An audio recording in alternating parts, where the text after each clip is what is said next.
And we're rolling once again, guys. Welcome back to another episode of the Solvable Mysteries podcast. My name is Juras. I'm joined by Glenn Highcove. How are you feeling, man? Hey, doing okay. Staying busy in the garden. It's been kind of alternately hot and cold here, but we're getting closer and closer to some super good weather here. So yeah, I'm excited. Just lots of stuff going on. Exactly, man. And lots of stuff going on in this week's case.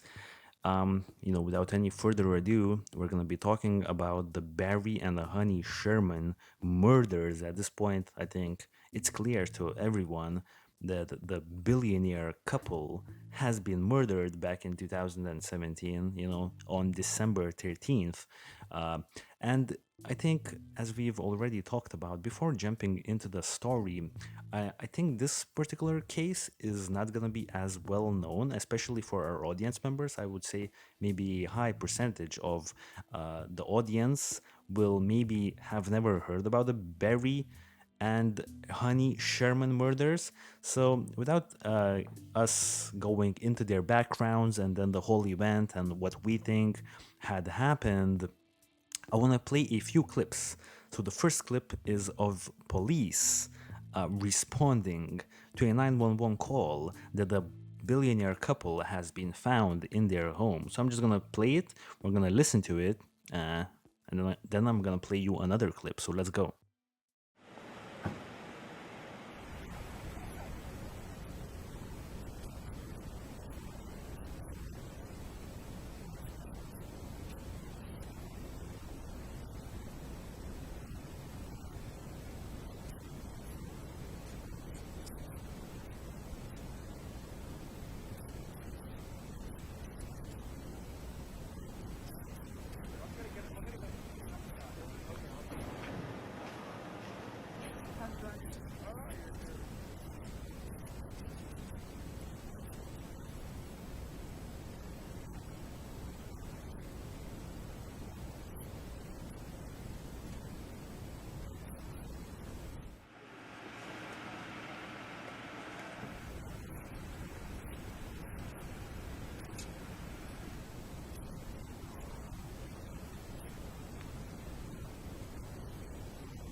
Right. And right after this clip, because this was a police officer talking to the media, there were high criticisms that the police investigation botched the initial investigation. They disregarded potential key evidence because of their perception of what had actually happened in the billionaire's home. I just want to quickly play another clip that pretty much, I would say, to some extent, trashes the police. So let me just play it, and after that, we'll just immediately jump to it. One of the first steps in a murder investigation is to collect all fingerprints and potential DNA from the scene, and to compare those fingerprints and bodily fluids with those from everyone known to have been present at the scene at a time proximate to the crime. We know that today, more than 10 months after the murders, this preliminary and simple task has not yet been completed.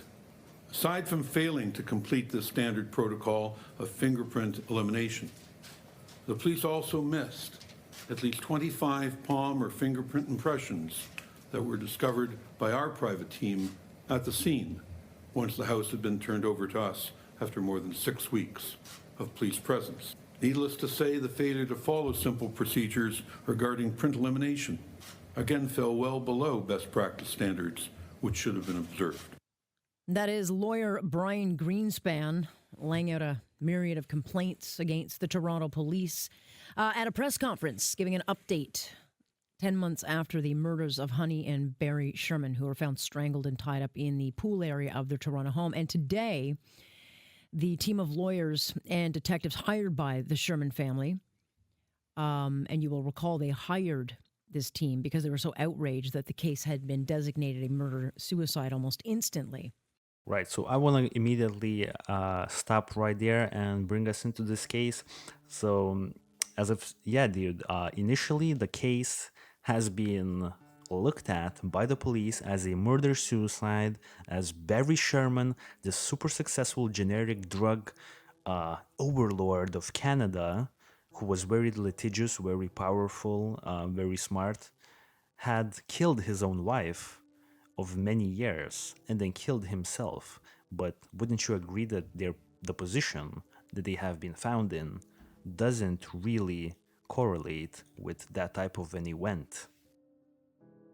Yeah, I agree. And then on top of that, there were some other things that got in the way of this. So, I mean, we'll get into it as we get further into, Barry and his wife Honey.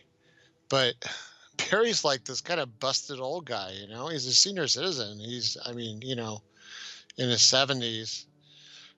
His wife is younger than him. She's also elderly, but she was known to be in much better shape. I mean, Barry literally spent 100% of his time working like 8 to 10 from like or something like 8 to 10 hours a day or more, 7 days a week on his job. He didn't do any working out or anything like that. Even on vacation, he would just work. So, like, how would he even do it, right? How would he would, and then on top of that, they start to find some other physical evidence and some other inconsistencies about, kind of hidden injuries to them, you might say, and some other weird things about the way the crime scene was that makes it look like it was definitely staged. Exactly. Now, I don't really know how we should handle this case. I think we have our own ideas. I think I have a likely scenario that may have happened. So I think I should, wouldn't you say, present the most likely scenario of how the actual murder took place, and right after that we could like jump to what we think about that, right? Yeah, I agree. Okay, so let's go. So I have in my notes a little bit information regarding what the media believes is the most like the investigative media believes is the most likely scenario of how the Sherman couple was murdered. Well, one thing to mention is that their bodies have been only discovered on Friday, which was 2017, December 15th, but it's very likely that they have been killed on the day when they were last seen together, which was Wednesday, 2 days before the discovery of their bodies. Both Honey and Barry Sherman, and if we're gonna go back to the Google Earth here, were last seen at the Apotex offices in Toronto because they were going over new house plans because their current home, that now has been demolished, has been up for sale because Honey apparently convinced Barry that they should move out. Now, Barry Sherman wanted to live the rest of his life in his Toronto mansion. It was kind of an old school mansion. It was still pretty nice, obviously, but Honey decided that it was time to move, so they were going over new home design plans with like some architect company, some architects at Apotex on Wednesday. Now, Honey left Apotex first, and she drove all the way from the Apotex head offices to their home, which was, a little bit farther down. Now, from the Google Earth, we can now see that the house has been demolished, and you literally just have this empty, like a rubble field almost. Now, it's believed that Honey arrived home around 8 p.m. in the evening, and I want to quickly jump to the house plans for a little bit. So this is where she would have parked her car, and we do have some home pictures or screenshots, I would say, that I have taken from the Google Earth app. Because on the Google Earth app, you could actually go back in time, do the historical imagery, and you could actually go back to 2017 and you can find the house standing. So it's very interesting for us because Honey perhaps for sure always parked her vehicle, which was a white Lexus SUV, in around here, around this driveway, and we actually have a picture of that. I just want to quickly jump. This is the official crime scene picture from Friday, December 15th. And this is her vehicle. And from this next picture, I have outlined the side door that she would have entered, that the family usually did, because the house has a couple of doors. Now, this is the front door of the house. Now, Honey parked her car somewhere here, and the door is somewhere here. For everyone who's listening to this on the podcast apps, my apologies. This is gonna be a heavily visual asset centric episode. We're gonna be showing a lot of stuff, but I will try to keep it as entertaining for everyone, obviously. So this is the front door. They never use the front door apparently because it's like it's easier to go from the side door to the house because you literally park the car next to the side door. So she goes through the side door, and if we're gonna be jumping back to the floor plans here, so she goes through the side door, and that's literally all we know what happened, because she would always go inside of the house from this side door. Now, the interesting part is I'll want your input here before I go further into the possible scenario. She opens the door, and we don't really know what happens next. The only thing we know is that her body is found 2 days later in the pool room next to Barry's body as well. They were both staged in a seating position with their necks having belts around them, and those belts connected to the upper railing. I think I have also, yeah, this picture right here. So this is how their bodies were found.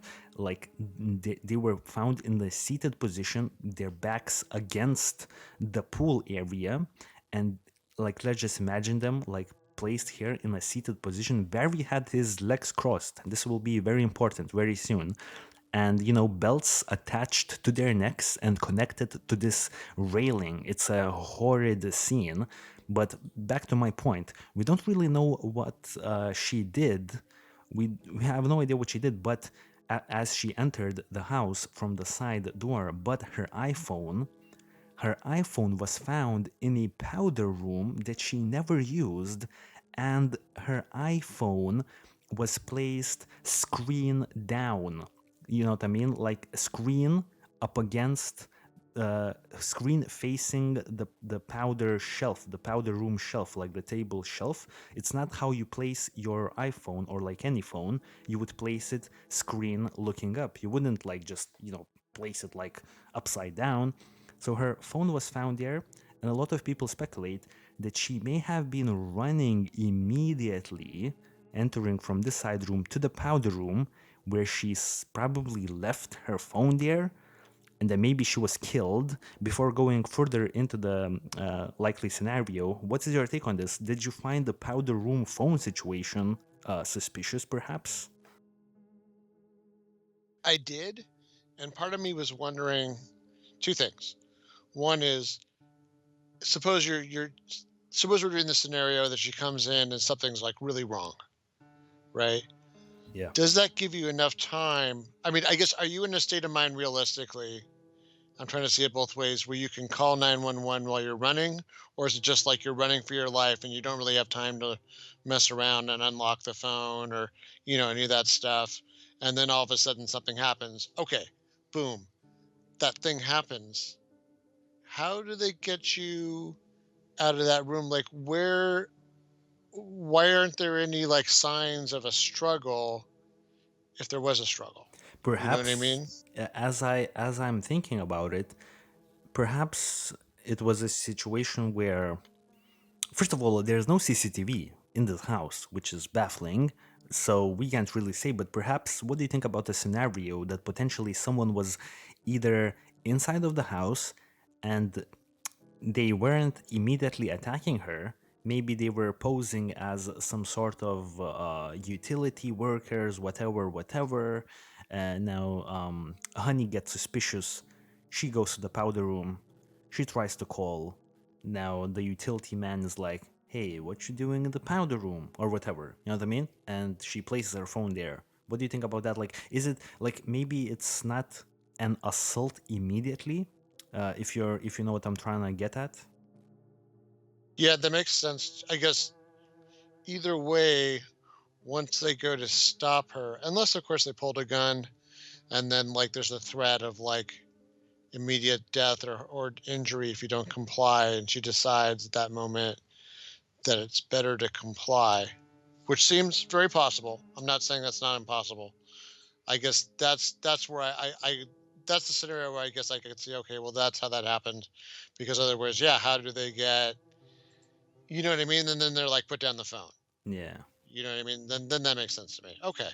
Yeah, pretty much. Let's move what may have potentially happened next. Now, as I've said, the only obvious signs of her movements after she returned home was the location of her iPhone. It was left in this powder room, yada yada. I already talked about this. Now, as I've said, the Sherman family speculates Honey may have ran there to escape her attacker.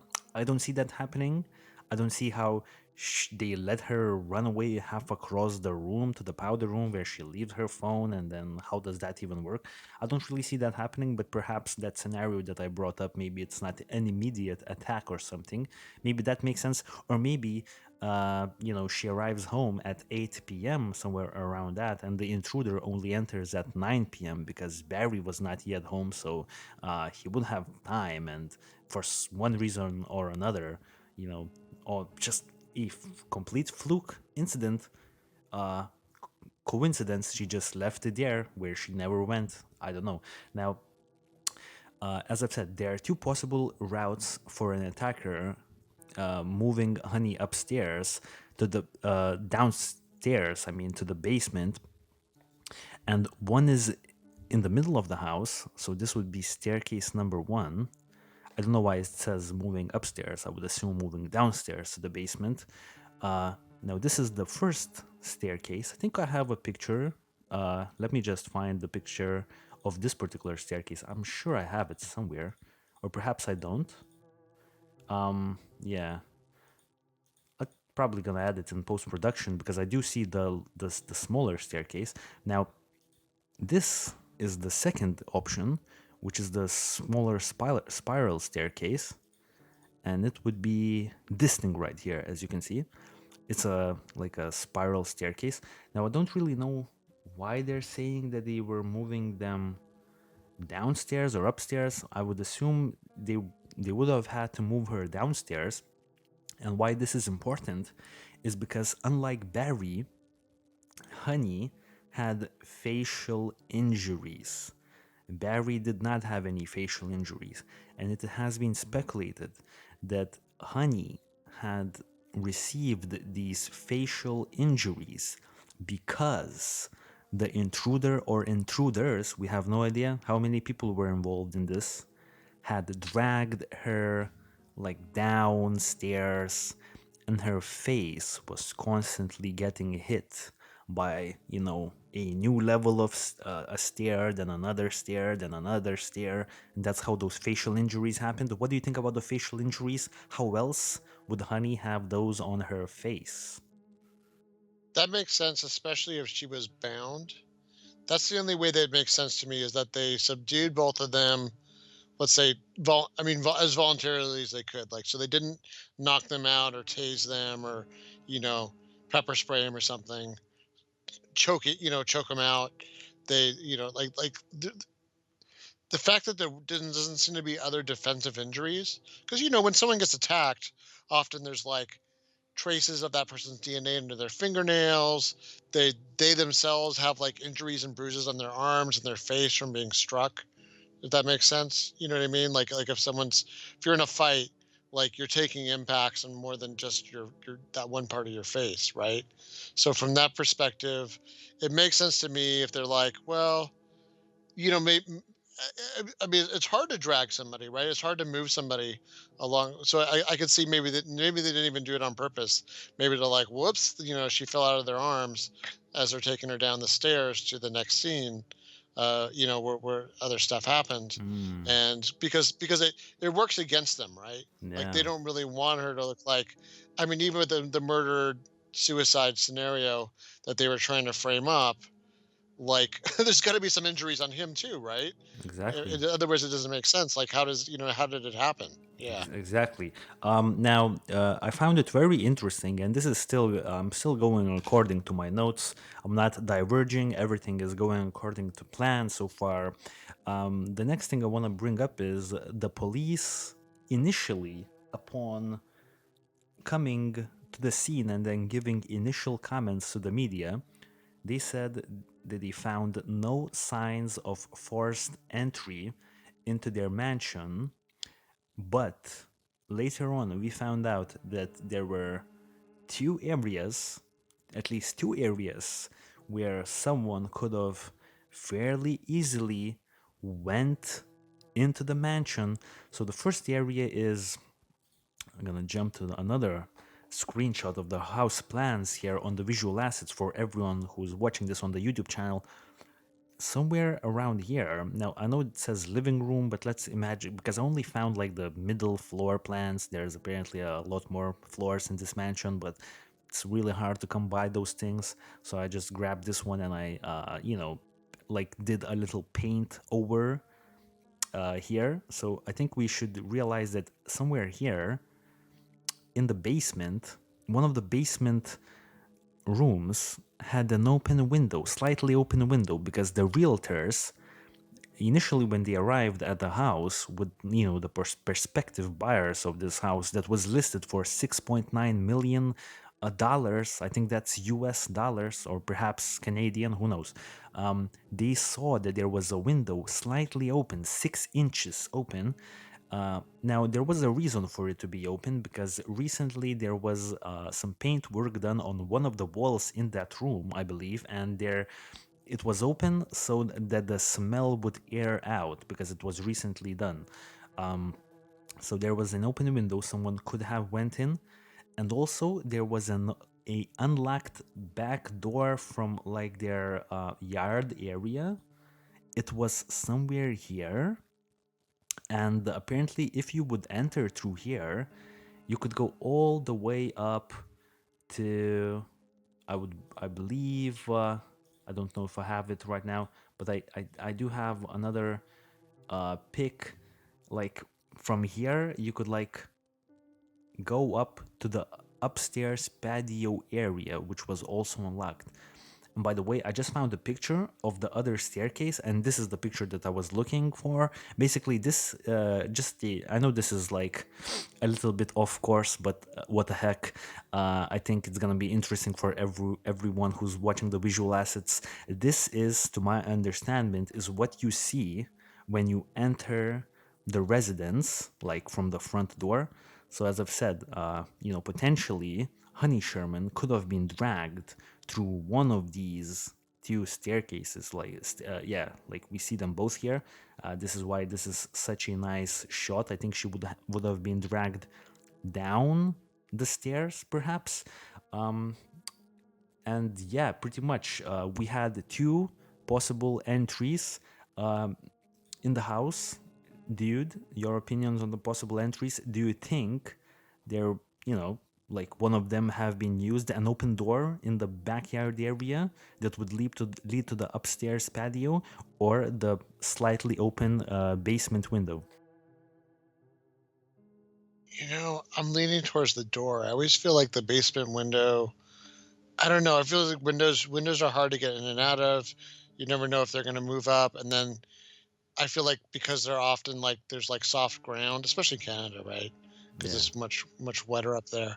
I always feel like that place is more ripe to leave like footprints, and then you're tracking in dirt. Like I guess from my mind, unless you're living someplace really dry like where I live, there's a lot of logistical challenges of entering and not leaving so many clues. But on the other hand, maybe it's less likely to have a security camera, even though in this case it doesn't really look like there was a security camera.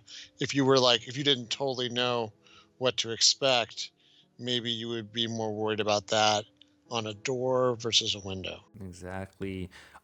Barry Sherman was still at Apotex, potentially, as Honey Sherman has been attacked and perhaps already killed, some believe, because a lot of people believe that Honey was killed before Barry had even entered the home, perhaps. Now, Barry Sherman would have driven his car from Apotex to his mansion at around 10 p.m. in the evening. And apparently, as we can see from this particular screenshot, he would have driven up this driveway into the underground garage. Because there was an underground garage. Now, I don't have the floor plans for the underground garage, unfortunately. I really tried to locate them, but it's really hard. So I couldn't find them, unfortunately. And he would have parked his car in one of the 6 empty spots, and then he would and from that underground garage there were actually 2 doors. Now it's more likely that he took the door that would lead straight into the hallway of the lower level of the house, because the realtor, as he walked before he started showing off the house on Friday to the prospective buyers, and before anyone even noticed that the 2 bodies were in the pool room, because literally the pool room is probably one of the last places that you would go in the house. So that's why there were people like doing maintenance work. There was a flower waterer. There were like homekeepers, and they actually worked for a good 2 hours on Friday before anyone even noticed that, the owners of this mansion are actually both dead and bound in the pool room. Now, the realtor had walked past the door that we most likely think that Barry had also entered through, and he found 2 items outside of this double door. It was near this spiral staircase as well. And one of those items was a home inspection report that Barry promised to bring back from the office, as well as his leather gloves on the ground. And it's a good chance, because they were on the ground, and Barry was not the type of a person who would just leave items just like on the ground like that, especially like his leather gloves. Like, he would not do that, because let's remember, it's December, it's Toronto, it's freezing most likely, so he needed leather gloves. So the realtor found them on the floor, and he picked them up and he put them on some ledge, and he messed up there. Well, he didn't know that he messed up, but how he messed up is because maybe those 2 items held the fingerprints of the assailant or the assailants, because perhaps as Barry entered through the double doors, he was immediately snatched up by someone, and like his gloves fell out of his hands, and maybe the home inspection report also fell out of his hands, and maybe he got subdued. We don't know what happened next. We just know that someone killed him shortly after that. But they just, these items just fell out of his hands. Now this realtor picks them up, contaminates the evidence, and puts them on the ledge. So your opinions on that whole ordeal? Yeah, I mean, it was one of like several. I mean, we can't really fault the realtor as much, because the realtor is probably the least culpable in terms of the amount of responsibility to what happened in the investigation aftermath. But yeah, I mean, it was like one of like several sort of cases where the evidence was potentially contaminated, right? Exactly. So the attackers then would have moved Barry past the spiral staircase and down a long hallway, passing the sauna and the other rooms. To the left of the hallway, in the garage to the right of the hallway. At the end of that hallway, there was a door to the pool area, this precise pool area right here, where the bodies were discovered. As I've said, both Shermans were in what police had described, and this is their quote, a semi seated position, belts looped around their necks and attached to the low railing. And this is not the creepiest part. Well, it's kind of creepy. The creepiest part for me personally, I think you will agree, is that their seating position was eerily similar to two sculptures that we can see from this picture right here, found in one of the basement room. Now, this basement room that we're looking at, this particular is a bigger shot of the room. Now, this particular basement room is literally next to the basement room that had that slightly opened window. And as you can see on the right hand side of this picture, we see two sculptures. The first, or the closer sculpture to us from this perspective, is a male figure with legs crossed, like almost like a Buddhist, like during meditation. And Barry was literally found in the same position.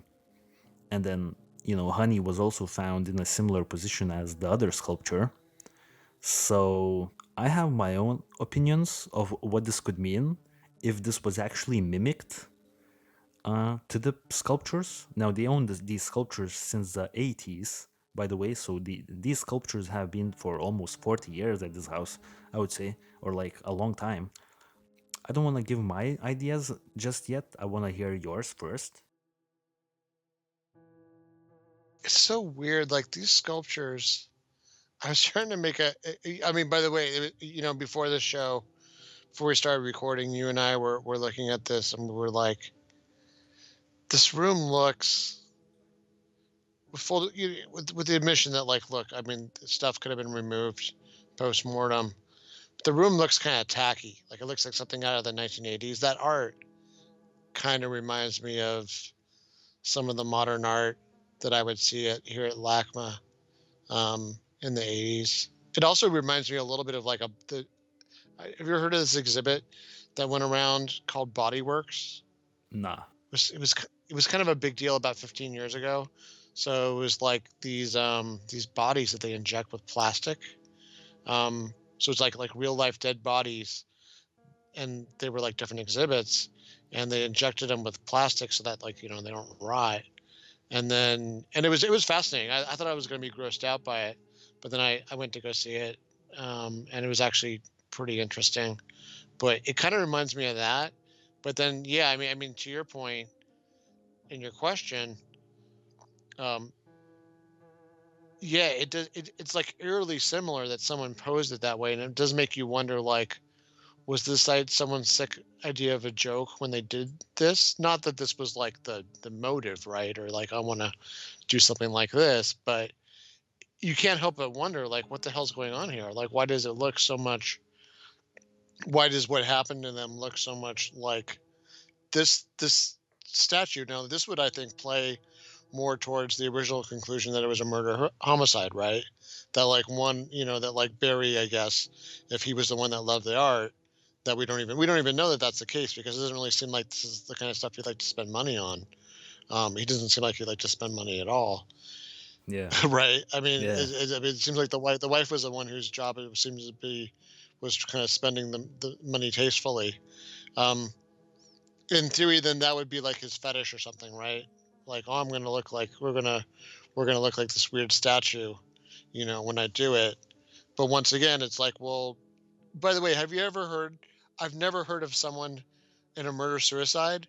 Like usually, it's always like with a gun or a knife. I've never heard of someone like somehow forcing like hanging their wife and then hanging themselves in one of Yeah. those kind of murders. Doesn't make Ex- sense. exactly.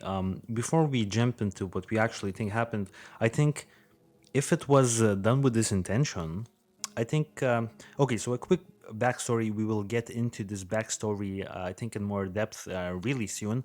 But Barry was a very litigious person. He had like multiple lawsuits. Apparently, for him to be at 100 lawsuits at the same time was perfectly normal. So he had a lot of big pharma business enemies. I think you'll want to go over that a little bit more in depth. I don't really have all the information there, but I will say that if it was a potential hit on Barry from like other big businesses or maybe like government agencies, or maybe this is a big, like, massive cover up, right?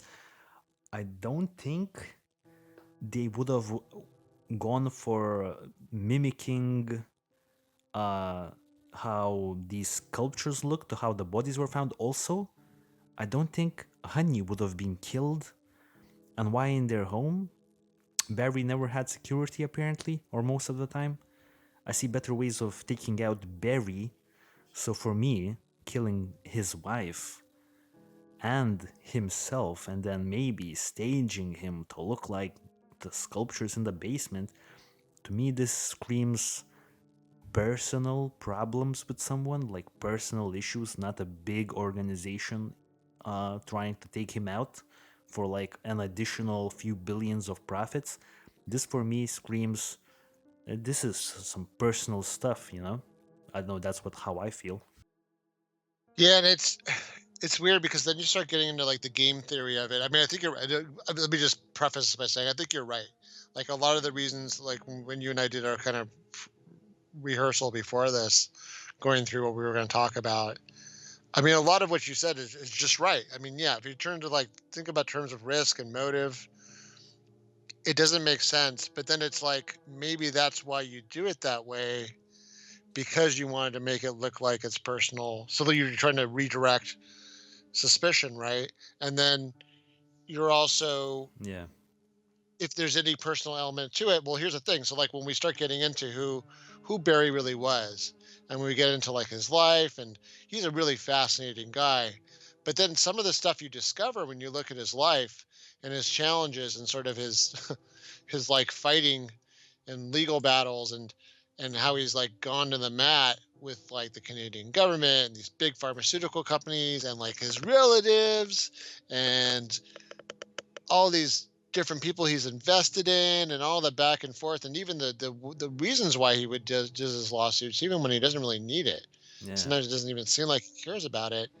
Then you're like, wow, well maybe they really did do this to like the humiliation. I mean, the kind of things that people were doing to each other, it almost does make you think like it's so strange, like it all becomes personal. Yeah. It's almost like that line from The Godfather where, like it's nothing personal, and then later on, the Michael Corleone character says, don't you get it? It's all personal. Like it's never just business. Yeah. Yeah, I see what you mean. Lastly, before we, I guess, go over who he was and who may have potentially killed him, the last thing I want to say is that police told the media, I think this was last year perhaps, they have an idea of the case and what had happened, but they won't reveal if there are any suspects. And I think they had revealed recently that there were actually multiple suspects and they were looking into them, but we can't really say what's happening because there's literally nothing we can tell. Now, another thing I found very interesting is where is all the CCTV and how would you even like do the deed here in the house? Like, how do you expect to get away with this? Wouldn't you agree that this had to have been done by a professional, like a top level professional? Because this seems like it's like I couldn't do this, you know? Yeah, I think it's so interesting because we get these two extremes, right? So on one hand, you get a situation where, it always seems like it could be either someone that's super skilled or just incredibly lucky having done something really foolish. So the example I was just giving was like you could take someone that runs across the freeway, a busy freeway with their eyes closed, and somehow doesn't get hit by a car. Well, that person's not a genius. That person's not even skilled. They're just lucky. They did something you never expect someone to do, and they got away with it. But then also you have, sometimes these things are just in legend or alleged, but in this case, it seems like it was real. You have someone that maybe had an extreme skill set, an extreme, like an assassin's, hitman's, like professional hitman skill set, like the kind of person that would work for like a government agency or organized crime, or, you pick what kind of high level, multi-billion dollar purpose would drive this kind of crime. And like a great, what seems like an incredibly high degree of like staging, and not only that, look at the logistics, two different people that you've got to like, you know apprehend, tie up in a way that it isn't obvious, leaving them relatively unmarked, and then you've got to kill them both and frame the situation in a way that police initially don't think that they were killed, other than like a murder suicide, and just try to walk away from it saying, oh, I guess, it is what it is, right? Exactly. So yeah, I mean, that's what gets, aside from how what a fascinating person, and his wife too, but especially Barry. Barry was a really fascinating person that I really didn't know anything. I'd never heard of him until this crime happened. That already is amazing. So he's sort of like if you just like studying amazing people that go really far in life, it's definitely worth looking into his life. But then what happened in his life, his challenges, and then what happened to him sounds like something right out of like a John le Carre spy novel, or or a Tom Clancy novel, or you pick it, right? Or like some kind of movie, some kind of like really mysterious, like act. I would almost say action, but it's more like it's a different kind of movie, right? It's Yeah. like a crime drama. Exactly. Definitely something out of a movie, because how often do you hear of billionaire couples getting killed in their home and then being posed in a eerily similar manner to sculptures that they had owned since the 80s? I mean, I don't know what's happening here, but I think it's about time for us to at least try to make some guesses. So I don't know, dude. I think we should jump into maybe perhaps the questions section that we have, right? I mean, one other Yeah. thing. Uh, Oh, yeah, yeah. Sorry, sorry. so I guess before we even get to the questions, I mean, I wonder if it's worth, because I wonder if some of the people that don't know this case, they may go and they listen to us and they're like, well, like, okay, these people got murdered. It was a mysterious like frame up, but like, what's so important about this person? And I think that was maybe the part that I thought might be good to just quickly kind of give a Of kind of a course. postage stamp. Yeah, look at his life. So if you, is it okay if I'll just Yes. dive right in Perfect. and give kind of a summary? So it's interesting because Barry Sherman is like really this self-made man. He had, been born to like kind of a modest, I think, essentially a middle class background. Um, he was somebody that his father died when he was young. So his father died when he was 10. And I don't know if he was already like a driven person before that. And I don't know. It's not really clear. Apparently before he died, he wrote like kind of part of an autobiography. So at some point it might be worth like covering that. But his father was a business partner for a zipper company. And I think early on, his father realized that Barry was like both very smart and had a really good work ethic. So what happens is um, his father dies when he's 10. He actually, meaning Barry, goes to win on a national physics contest, um, and graduates with top marks. He actually enters a University of Toronto's engineering science program at age 16, which he held the record for the youngest to do so until someone else broke that record in 2016. And he chose that program specifically because it was like the university's hardest program. And that's actually something that's a pattern for the rest of his life. Is he seems to have really tried hard to challenge himself, maybe because he was kind of like a genius. Like he had the aptitude to do it. And like I think that was his version of fun. Like, so some of us play video games, some of us like play sports, some of us do, other things, race around in cars. Well, like this guy's thing was like winning at life, like financially. And he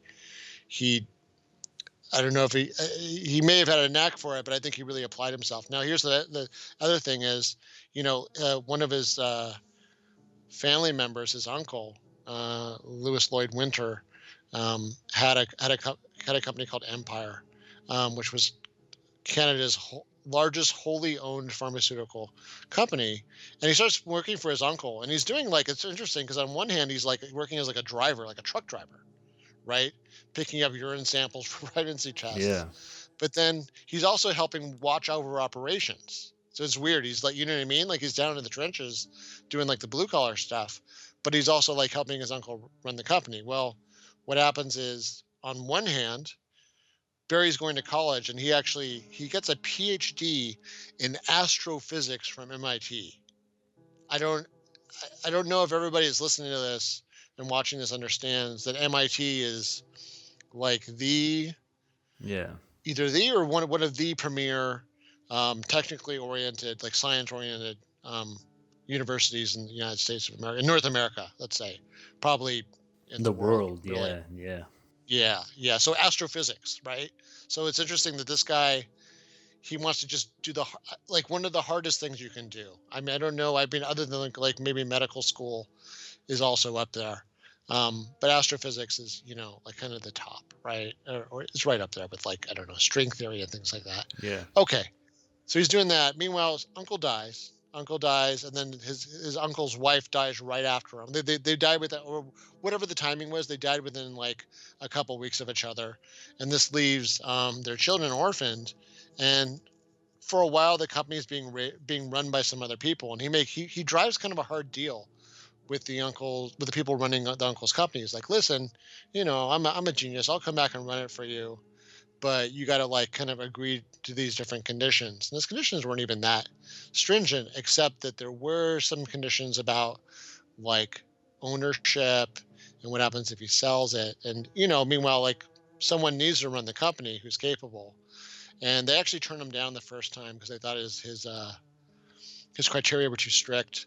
And then later he comes back at them again, and they're like, okay, yeah, you know what? You're right. So here's the key thing for kind of the reasons later is, at one point there was a stipulation that, like he was supposed to, I'll to summarize this right, he was supposed to help support the children of his uncle.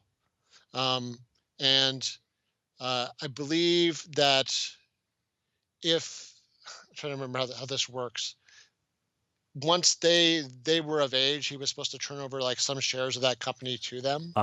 To my Is that right? understanding, it was a deal where, as those 3 or 4, I believe, children, the Winter Boys, I believe 3 of them, Yeah. when they reached the age of 21, they were supposed to have been given legitimate employment, like high responsibility employment Yeah. Yeah. at That's it. at the company, as well as all of them should have had the ability to purchase 5% of the company. The only thing I didn't understood is with what money, like how would they purchase, like they were supposed to be given the Yeah. right, but like, I mean, they didn't have any money, so how would they even go about purchasing 5% of like this at that point?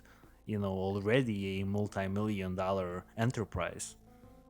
Yep, that's right. Okay, I'm looking at it here because it was a little bit complicated. And here's the thing: at one point during these negotiations, there was like a clause where even if the company was sold, they would be entitled to some kind of payout from that. But that didn't make it in the final draft of the agreement. Oh, okay. So that's kind of a key thing here is for some of the lawsuits and shit that happen later. Sorry, It's all good. lawsuits and stuff that happen later. Um, yeah, like that. This is where some of the acrimony comes from. But for all that we just said, these different like kind of clauses and like payouts, if he sells the company, that becomes null and void. And then it's kind of up to him and his own generosity for what he wants to do for the rest of those family members, because they put him in charge and they said like, well, do what you think is best. Well, he did. What at one point he sells it to kind of like one of their biggest customers. He sells control of the company um, to that customer, and there's some relatively modest windfall. I mean, I guess adjusting for inflation, it's probably a much bigger amount of money than like I think the $2 million or whatever it was. Um, sounds like probably like in these days that might be like $20 million or something. But what he turns it into when he forms his own company called Apotex is something that's much more powerful. And I think just to not belabor this too long, what happens is this Apotex company, on one hand, it's a pharmaceutical company, but he liked to joke that Apotex was really like a legal firm that also sold pharmaceuticals, because he is a very aggressive businessman. He is suing the government. He's suing the government like over the long term. Some of his court cases went 30 years. He apparently, it was interesting because one of the quotes I have from an article about him says, in a lot of cases, the lawsuits that he would do, either as part of his business or on a personal level, weren't even really about like the actual money. Here's the actual quote from a great McLean's article. It says he was a billionaire driven to litigation less by money than something more primal, a sense of righteous certitude that propelled him to prevail at any cost. So it's really interesting because sometimes like you'll see him lose what to you and me or us would be like, more than enough money a couple times over to live very happy lives. And he would kind of, oh, well, he was like weird charity to him. But then something would offend him. And then he would like take it to court over something that was relatively like just chump change, And he Yeah. was also very, very, very cheap and frugal. Like he wouldn't, he drove like older cars that were kind of broken down and really like he wouldn't even buy himself a new car. When his wife tried to give him a new car, he told her to take it back. Okay, all that stuff. But here's the I guess the key part about this whole thing that's important about him is, he's got this really mixed legacy and he made a lot of enemies in the process. So, okay, let's just list them real quick. Just some of the top level enemies before we even get into the deeper stuff. Yeah. Top level enemies are Canadian government because he's constantly going to war and like unlike other pharmaceutical companies that try to kind of kiss up to the government agencies. Oh no, he's the opposite. He'll sue you for anything. And he was constantly going to court. He really knew how to use a legal system, and he would win. Now he was rubbing all sorts of the major pharmaceutical companies the wrong way, and I'm gonna put a disclaimer that I don't want USRI to get sued or, God forbid, end up like hanging from a rail someplace next to our pool, Jeez. like these two people, because you know what, because look what happened, right? And this guy Barry himself said that he was surprised that he hadn't been killed up to that point, given the kind of enemies he'd made on like a business level, not even like the personal stuff that was going on. They didn't really talk about that much. So, I mean, no joke. He was rubbing these big multinational pharmaceutical companies the wrong way all the time. The deal is, it takes a lot of money to make a medication. So medications can cost literally billions to develop. And there's a lot of money in them, but because they charge us, the customers, a lot, but also because it takes a lot of research. It takes years and years and years to get a medication through all those like hoops that you got to jump through for the government. And then if it doesn't work, you've just wasted like hundreds of millions of dollars. So what happens is these companies put patents on those medications. Now, I'm not going to get to this. Is going to be in either an interesting conversation or boring conversation. I'm going to try to keep it interesting by saying that, because it's just depressing, right? When you think about it, you don't really want to hear about expensive medications, but like that's important. I mean, I'll tell you, I'm on like 3 different old people medications now for like my blood pressure and like, my triglycerides and my cholesterol, all that stuff. And like, thank goodness my insurance covers it for me. But like for a lot of people, it can get very expensive. Now, what happens is these companies, they want to keep a patent that lasts 20, 30 years or longer so that they can make the money and recoup the investment and also make a profit. And that's kind of like the argument in public policy is how much of that is you guys making a profit off of like poor sick people versus just getting your money back. And that's an argument. Now, his company was saying, hey, no, like these things should be off patent after like 5-10 years. You guys made your money, but like what you made is actually not hard to make, right? So like some of these medications, it's just a chemical formula that they tested, it works out. So like you could make it, technically you could make it from, if you didn't have to do the research and you just own a factory, like what happens for the US and like China now, where China makes a lot of our medications. Well, like you can make it for much cheaper and like sell it for much cheaper. So that's what he did. He made generic medications. He took these companies to court. He would all the time kind of ride that fine line between, what was legal and what was maybe like some kind of like copyright piracy, right? Yeah. Off of like these medications. Well, these companies hated it. They hated him. They hated that he was making their life harder. He hated that he was like making it harder for them to make money. He hated that maybe he was doing something illegal, maybe he wasn't. And he used to think that he was being kind of a hero or like Robin Hood for the public. But then again, when he would sue the Canadian government, he wasted like millions and millions of dollars, for the Canadian taxpayer. So it kind of goes back and forth about where he was good and bad. But because of what he was doing, these companies allegedly got to the point where they were even trying to frame him up for like having illegal drugs in his car. And like they had private investigators following him all the time. Wait, They had people trying to, can I yeah, just yeah. interject for 1 second? I heard something that other like big pharma companies, there was a plot to like place a kilogram of cocaine on him. Like, what is poor old Barry Sherman at 75 doing with like a kilo? Well, right, but it's ridiculous. But then again, I mean, that sounds like the kind of dirty trick that, like, you and I were saying a little bit earlier in this thing. We were like, hey, like, why would anybody ever waste? Why would anybody ever risk their position as like a CEO of a major company? Exactly. Like why would Bill Gates, let's say, ever do anything illegal? Not that I'm saying he ever did, but you know what I mean. It's that kind of person, right? Why would someone take that kind of risk? But then you're like, oh look, like these things happen. Now, let me just compare this now. When I was talking to somebody a couple of years ago about the Kennedy assassination, and she was like, "Well, what do you think? Like, do you think that was like just the lone gunman thing, or was that like a conspiracy?" And I said, "You know what? I go back and forth, but after like the more I read about it, and the more I like look at other things that have happened, where like people have been killed for way less, when billions of dollars are at stake." I feel like conspiracies become much, much more likely. And I think what we're talking about here sounds more and more like some kind of conspiracy. So that's why, okay, it's important to know this whole pharmaceutical Just thing. yeah, Yeah. just a quick question. I think a lot of our audience members may have a question right here as well. And I also have this question. So, what's the gain? Let's say you're a rivaling company.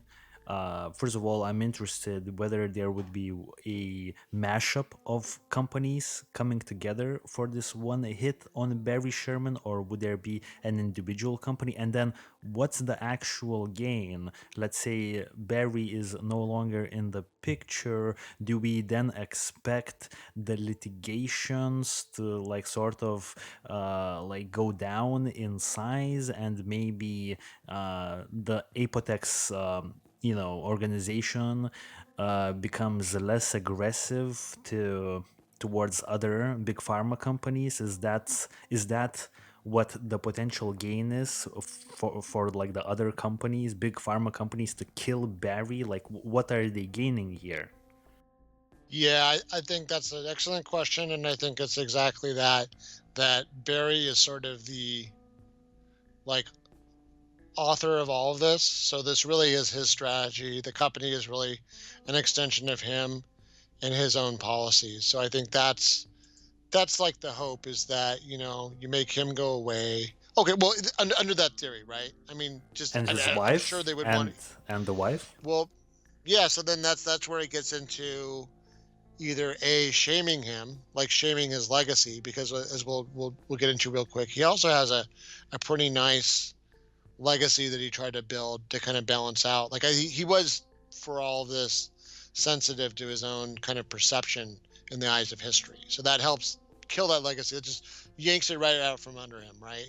Like turns him into Right. like a Weinstein or something, right? Yeah. Um, yeah. So that's one reason. But the other reason is maybe it's just to misdirect. So like on the off chance that someone says, "Oh, this does look like murder after all," like your little, subterfuge didn't work. Well, then you say, "Oh, well, obviously it was the family, or it was like these other personal enemies," because and then we say the exact thing that you said, because why would anybody ever do that to the wife? Also, I mean, I think it's just collateral damage. Also, maybe the wife came home and they're like, "Oh, whoops, guess we got to do two now instead of one." Um, In that sense, wouldn't if they were only aiming for Barry, wouldn't they have like a better place to do it? Other thing, my other thought that I had in the back of my head is, so wait, if a big pharma is doing this crime, a big pharma company, is their first goal, like their ultimate goal, like the best case scenario coming out of this, everyone believing that Barry killed his wife and then committed suicide?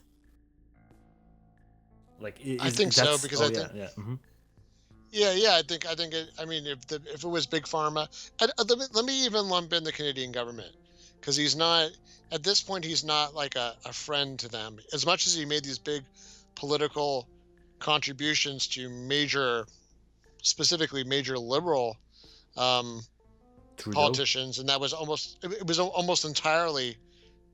I don't think it was anything really political for him. It was because they were supporting the kind of business that he did, which was the laws around generic medicines. He took some big hits when kind of like the politician before Trudeau and his administration, I think, had supported basically his competitors.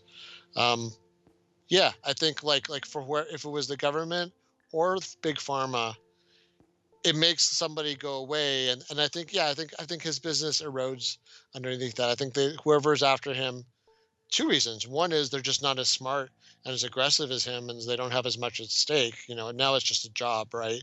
Yeah. It's not like this guy was doing it like he was a streamer, you know, just dedicated to like playing this game like he was an addict, right? Like he was addicted to working and winning.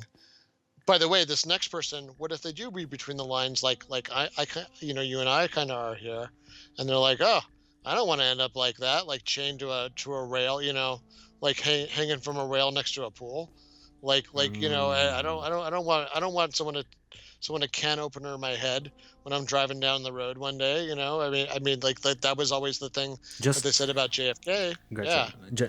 Just one thing, because I want to interject once again. The government, I find it really hard to believe that the Canadian government of all governments would be like, maybe we're talking about like something closer to our neighbors here in Lithuania, that I can see that happening, but like the Canadian government doing that, I mean, I don't know, seems That's true.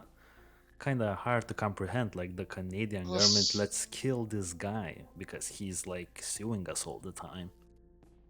Yeah, no, I mean, well, it could be a conspiracy, right? So it could be, and I'm not saying it's like, the official. It's not like Trudeau, right? And especially Yeah. not Trudeau, because Trudeau is getting money from Yep.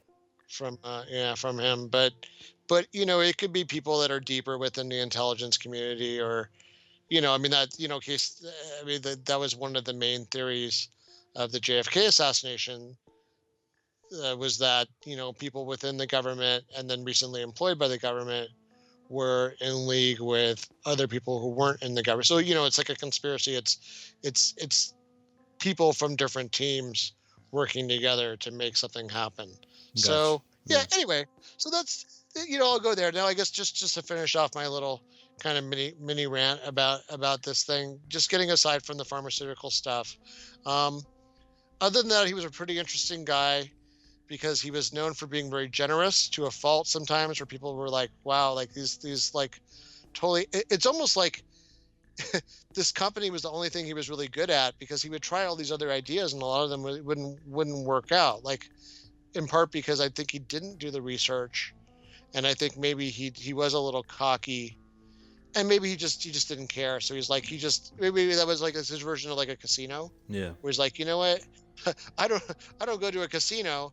I just let these like bad characters come and like borrow money from me, and I throw 100 grand there, $1 million there, and if it pays off, great, and if it doesn't, well, then at least I don't feel bad, and I put some money out there. But It's really weird. he would get the money back though. He would sue them and get the money. Well, he of course spent. I heard there's one guy that he sued like the settlement was 50,000 that he eventually got back from him. He was involved in legal issues with this guy for 4 years just to get the 50,000 back. I'm sure he spent more on like his legal expenses, but it was like these lawsuits were like these small lawsuits that were just pocket change money for him, like 50,000, 100,000. He didn't care. He threw like multi-million dollars at his like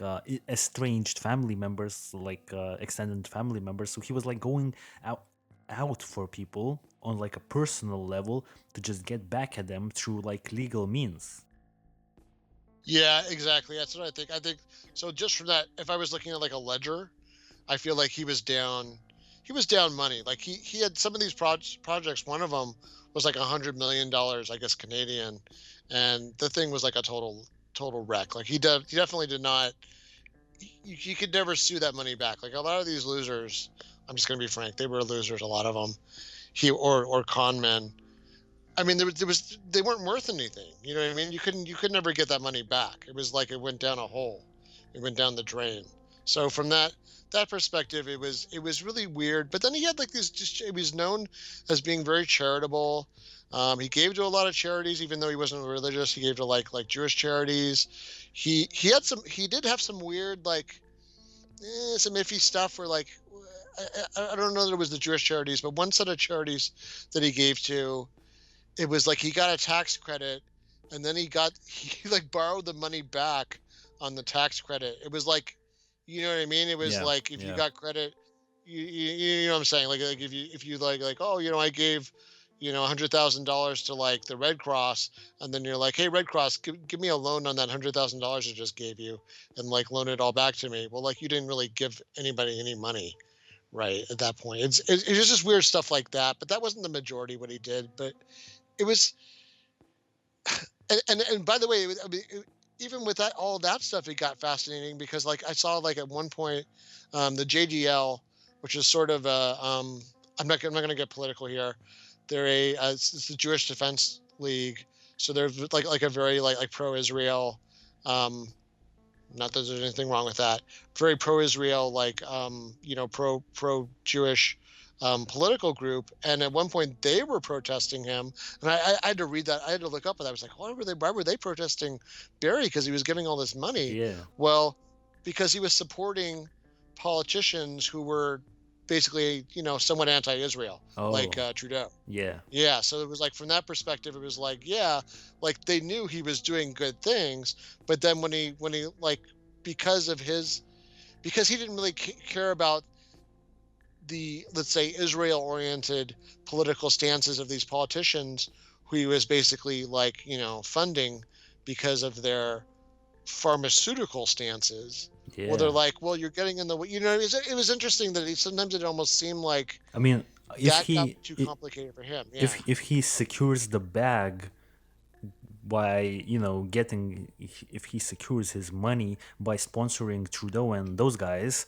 well then I can then put this money back into the Israel organizations. You know what I mean? So it's like I have to support Trudeau because it's financially gonna pay off for me, and if it financially pays off, then I'm gonna give this money back to you guys. So like, chill out a little bit, you know? I mean, I guess that's what he would say. I think they would say that, like, well, while you're chasing dimes or pennies or dollars, like we lost all of Israel because Yeah, that, yeah, yeah. like, I Of mean, course. without getting too deep into it, one of the biggest worries of anybody who's a Israel supporter is that like Iran would use a nuke or something. Yeah, It's that yeah, kind of stuff. So yeah, I yeah. mean, obviously outside of the scope, we don't talk politics in this too much, Exactly. really at all. But yeah, it is interesting. So it was fascinating that he had like these kind of weird things going on, and then, like you said, the whole thing with like the family. So those relatives. I mean, I guess maybe what I'll do is I'll kind of stop for now because I think we're going to cover a lot of this in the theories anyway. Yeah. Yeah. So, I think, well, we could. I think you literally went through the questions section because the questions section was who could have done it. Um, well, okay. I think we can definitely go through the questions We're just around an hour and 10-minute mark. I think we have just enough time to go through everything here. So let's go. So the question first would be, who was responsible? So you already mentioned the big pharma. I don't think we need to return there. You have construction. You have cousins and family, personal, side businesses, and the government. So, what have you? What do you mean by construction on the notes? Like, wait, Oh the yeah, yeah. So like that was something interesting. As back in 1996, I think it was. Who was in the 90s? They had a house built for like $2,300,000, and they they get to this house, and I mean, whether this was in good faith or not, they were like, oh my god, this house is just ridiculous, like you guys totally messed this up. Now, I don't know how it got that far. I can kind of relate, but anyways, they go and they sue the construction company and all the contractors, and they basically got this house almost for free. Like oh they got like $2 million of their $2.3 million back in court after winning oh this case. so yeah so the Yeah, yeah, yeah, sorry, yeah. So well anyway, yeah. So you know where I'm going with that. I'm of saying, course, of course. yeah, maybe these construction people, that's a lot to eat. 21 years later. Yeah, it's true. I mean, it is a little bit, I mean, it's a little bit. there, but the next Yeah. one I think is a lot more interesting. Is the family or cousins, and I think we should split this up in two, because I think we should start with the cousins, the estranged Winter boys. Kerry Winter was on the Fifth Estate, on that criminal investigative show, and to me personally, I just don't want to stop too long at Kerry Winter, because I don't think he would have done it. He just seems like a loudmouth drug addict who was like used to be a drug addict, and yeah, he made like some comments that he's not trying to clear himself at all. Like, he's on the Fifth Estate saying, I did have many thoughts about killing Barry, but like, and then he also, okay, let's disregard this completely. Let's only talk about Kerry Winter, the cousin of Barry, who was a lot younger than him. Because right now he's like in his mid 40s or something like that, while Barry was 75.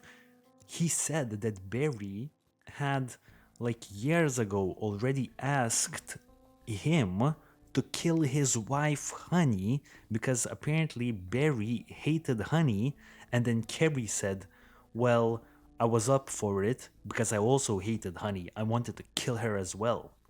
What is that all about? I mean, that guy.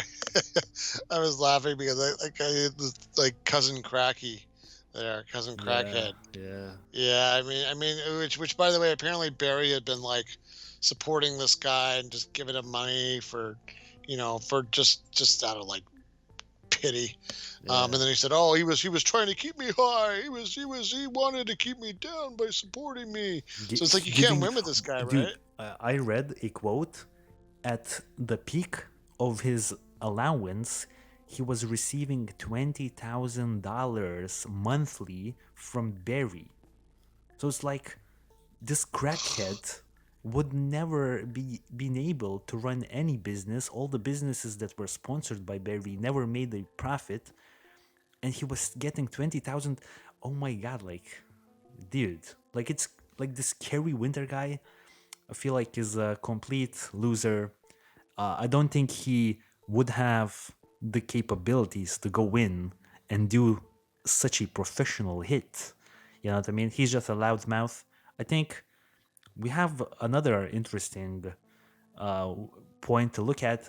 Just to close off Kerry, you think he may have had anything to do with it? Because I don't want to put words in your mouth. I just personally don't No, see it. I I agree with you. I mean, he was, God, the guy was so stupid, and he just, like you said, he just kept shooting his mouth off, and then when it came time to, so the the thing both you and I saw, it's like a famous interview now on Canadian Yeah. television. They're like, oh, well, let's give you a polygraph now, and he's like, oh, okay, and you can tell like he's already like, ruh what did I get into? And then yeah. Yeah, so they give him a polygraph, and like this stupid dummy just fails it. And after that, he's like, "Oh well, you see, it's complicated. Oh, I guess maybe I was so cracked out. I was so cracked out that I must have imagined." He's just rational. It's like, Yeah. oh god, yeah. So Let's yeah, I'm totally with you. Gotcha. But when we're talking about the family, let's talk about like the direct family, like the offsprings of Barry Sherman, because I think there were three daughters, and there was Jonathan Sherman. So the only thing I have on Jonathan Sherman is that with his father's financial help, he purchased a self storage firm and property in what he sees as the new cottage country. Like he was trying to become like a real estate developer and build cottages somewhere in Canada, I presume. But Jonathan also, like his son, Barry's son, Jonathan felt that far too much of his father's money was going to his longtime friend Frank D'Angelo and not to him. Frank D'Angelo is a controversial character. He made like some crappy films, but he kept convincing Barry to give him money, even though it never paid out. And then Barry would also always defend Frank D'Angelo. He was definitely quite a character. Now, through emails, Jonathan said to his sisters, quote, "Our father may be showing signs of incompetence. Maybe it's time to do something." So I don't know. I'm just gonna leave it at that. And also another thing is, let's say, I think there was a will where all the money, if Barry Sherman and Honey Sherman dies, all of the money would go to the kids, but perhaps there was a fear that maybe since they were 75 and Honey was 70 and Honey was like super philanthropistic, and Barry as well, could there have been a fear in the kids because they had like at least another good decade to live each easy with that type of money. They were still gonna live fairly long. Maybe they had worries that maybe they would change the will and give all of their money away like the Gates, like Bill Gates and whatnot, and they would pull that move, giving all the money away. And they didn't want to risk it, or at least Jonathan didn't want to risk it. Maybe the sisters didn't mind, but maybe Jonathan was like, I cannot risk this, and he orders a hit on his parents so that he could directly get the money immediately. What do you think about that? Yeah, I mean that sounds plausible. My only question would be, was he one of the kids though that was like, "Oh no, this isn't a murder suicide. You need to dig Yes. deeper." Yeah. So that's so like then does he do that? Which doesn't mean that still like that doesn't exonerate him Yeah. necessarily. Yeah. But you know what I mean? Then I does that see. mean because I he's see. playing along?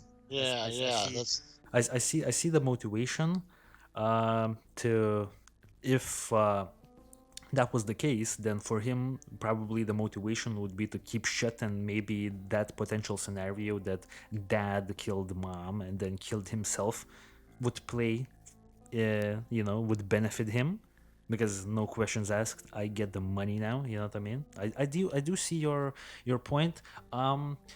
In respect to other questions, who has access to this kind of stage crime scene that has a relatively high degree of skill? Yeah, so maybe you should go through the questions. I think these are so far your questions.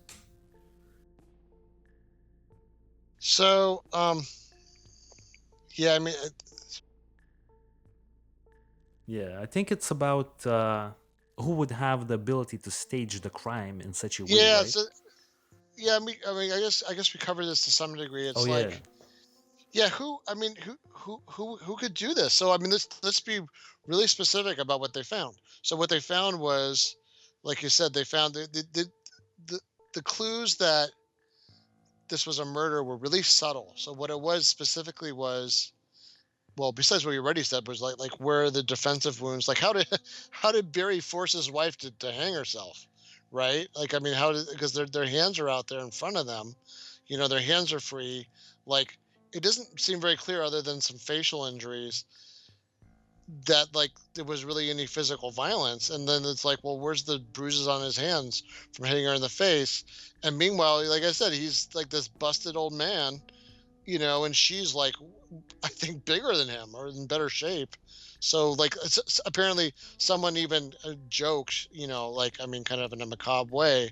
They said like, if anything, it would have been Honey that would have beat him down and killed him and then killed herself. If it was like just from not even like anybody wanting to do that, just from like the physically, how could that have gone down? Yeah. Okay, so from that, so what they found was that their hands had been bound with like some kind of ties, like zip ties or something. There was bruising around their wrists. So at some point, their hands had been secured. Maybe while they got hung. Who Oh, knows? Or maybe they got garroted. Maybe they got choked out yeah. ahead of time, and then they set them up. But their hands were not tied when they found them, right? And Yeah. then, like you said, the weird positions with the legs and things that just weren't normal for when you get hung. I mean, it almost looked like, based on what they said about the legs, it almost sounds like they choked them out ahead of time and then took their dead bodies and like strung them up. And then even the belt length didn't make sense. They said that like the belt length, like he couldn't have even hung himself very specifically with the kind of leverage he would have had off of that belt length. Like it Mm. wasn't something Yeah. that he could physically do. Yet somebody, for all those flaws, I mean, these are like little tiny micro flaws that I think in the old days, you know, 20, 30, 40 years ago, they wouldn't have even figured out. Yeah. Right. So some of this is like modern stuff. Who has the skill set? Like, who are the contractors that do this? Because I don't personally see this being like, a Kerry Winter, like, I'm mad and I'm going to go, even though he makes all these threats and I would have done this and I would have done. That's just him, Yeah. talking big talk, big crackhead talk. But like, I mean, this doesn't seem, you know what I mean? This doesn't yeah. seem like a crime of passion. Like, why, in that case, why the hell not just blow them away, right? Why not disappear them? This is like a whole other level of, Yeah. let's call it craftsmanship. Exactly. I mean, a lot of these questions I'm reading here, we literally have already went through these at one or another point. I think we should jump to the theories, if you don't mind, because Yeah, let's do it.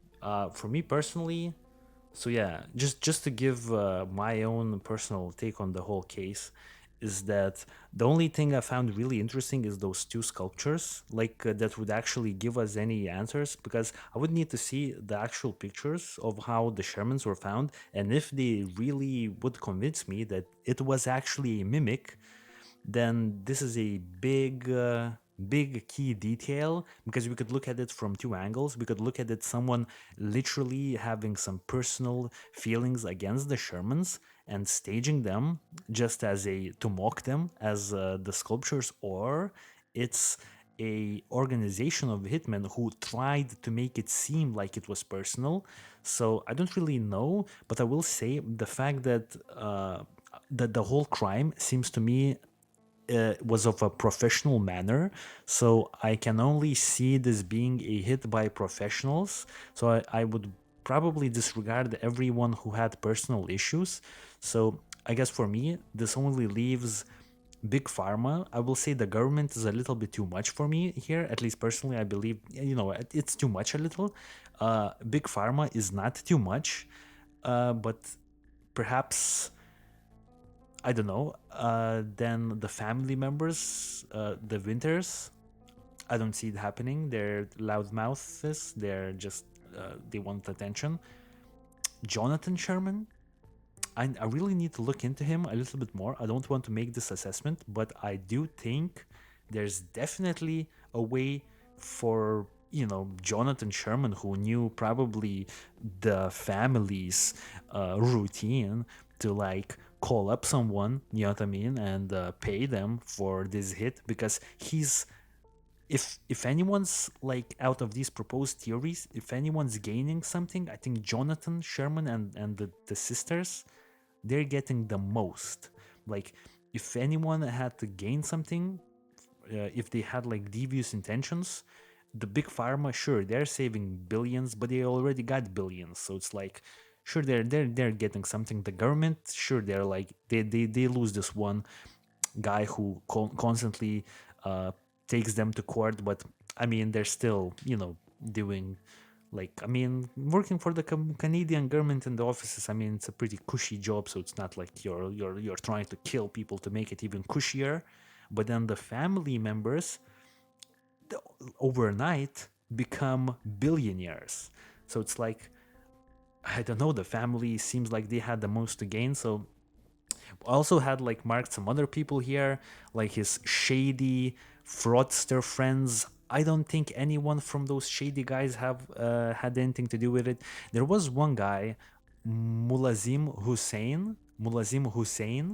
Apotex fired this guy. He was a chemist, but he was fired 11 months before the murders because Hussein allegedly stole millions of dollars worth of drug formulations from two laboratory computers in the hopes of building a rival factory in his native Pakistan.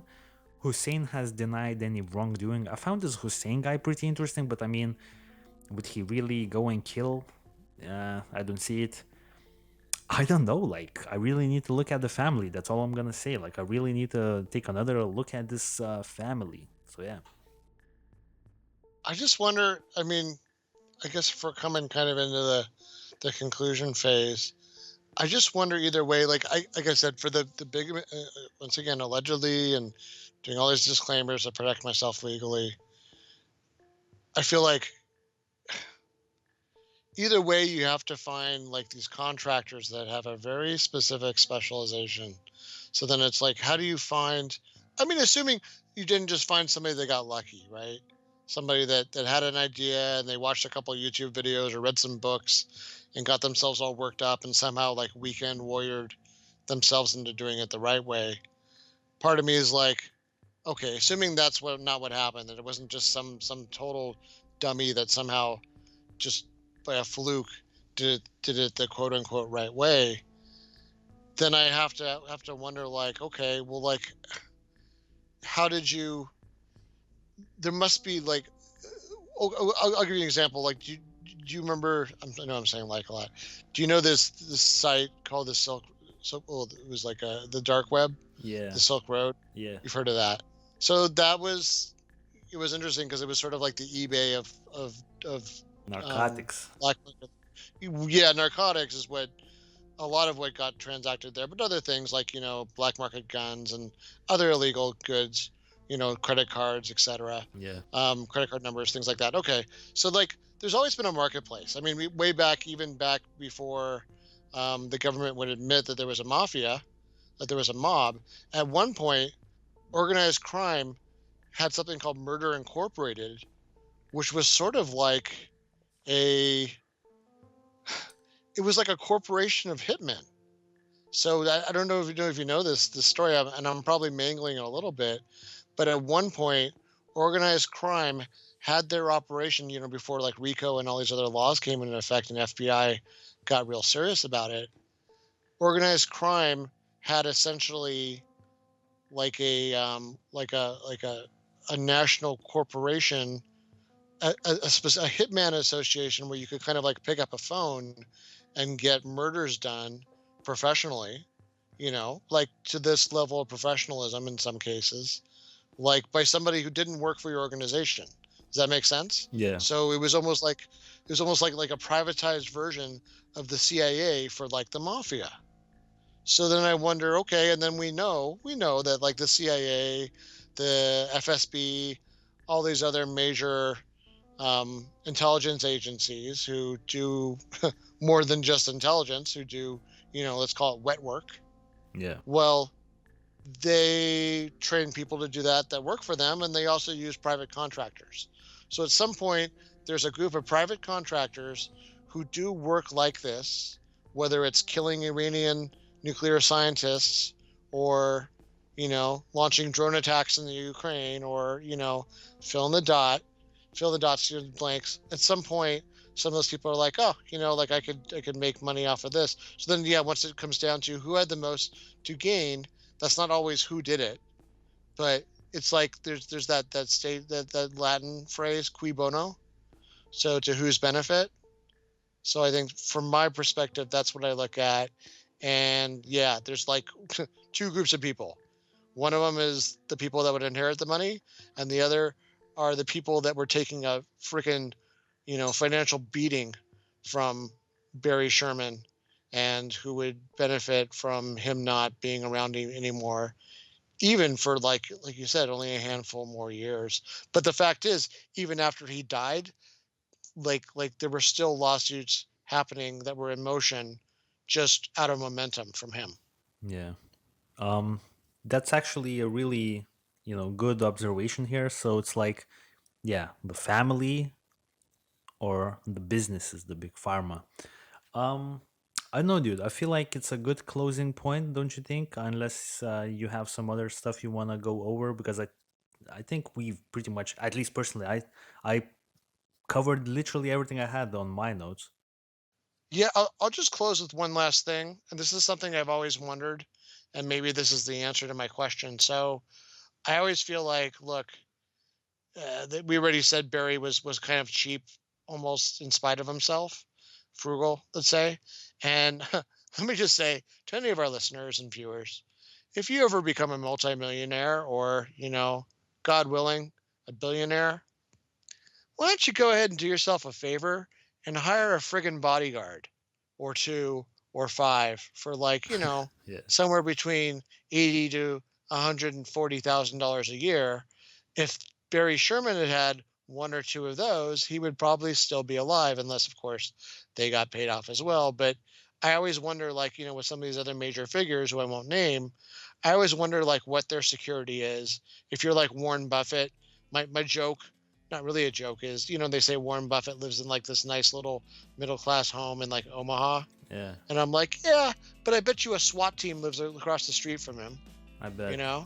Of course. Because imagine if were something to happen to Warren Buffett, that would be a really big deal financially for a lot of people. It would probably crash the market. And look at the even in the case of Barry, who wasn't nearly so important as Warren Buffett, but still was very important to like thousands of employees and for the entire Canadian pharmaceutical industry and for consumers in that country. It's too bad that his company didn't insist that he had a bodyguard. So, Yeah. once again, I would always say, please, if you ever get rich, if I ever get rich, I'm getting a bodyguard. Yeah, same here. Thank you guys. This week we had like an interesting like drama, political drama type of a case.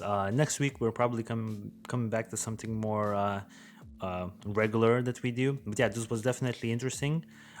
Please leave your ideas in the comments if you're watching this on the YouTube channel. We're both really interested in finding out what you think about this case. And yeah, I guess we'll catch you next week. So for now, guys, stay safe and peace out.